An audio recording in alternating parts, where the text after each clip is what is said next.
Joins me now live in the studio to talk about this more. I mean, is this where it ends now? The U.S. made this request, or Trump made this request, and Germany just says no. Well, it's a firm 9 from Berlin. They've made it very clear they will not send ground forces into northeastern Syria. This is a part of Syria that's controlled by the PKK's Syria affiliate, the YPG.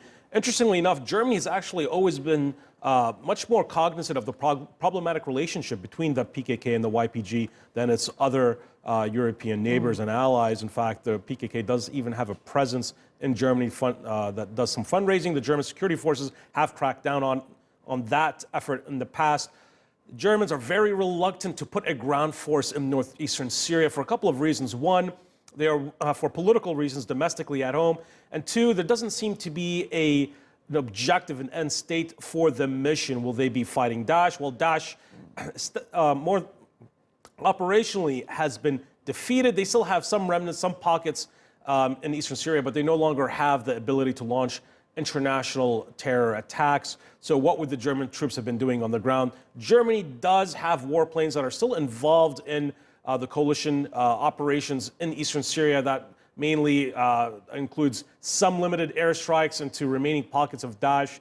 But the Germans very reluctant to put ground troops in northeastern Syria without a political mandate and without an end state. And this is, of course, happening just not too long after the Germans withdrew their forces from northern Afghanistan from the NATO mission there. So both politically and operationally, it didn't make much sense for Berlin. From Washington's perspective, they want the Europeans to backfill some of the roles that the U.S.'s forces on the ground are doing in northeastern Syria. That would take some of the pressure off from the U.S. military, but so far, none of the European capitals have signed on to that mission.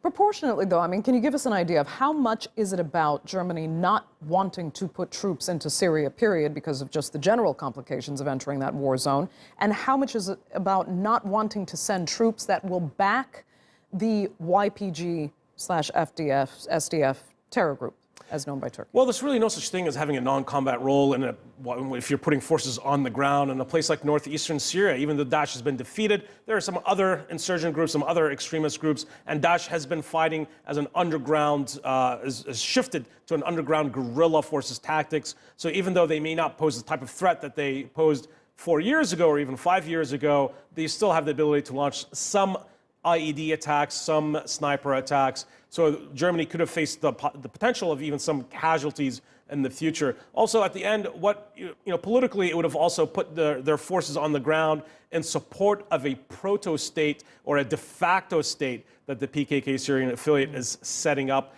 in northeastern Syria, and that would have, of course, significantly enhanced tensions between Berlin and Ankara. Right. Okay, Oubai,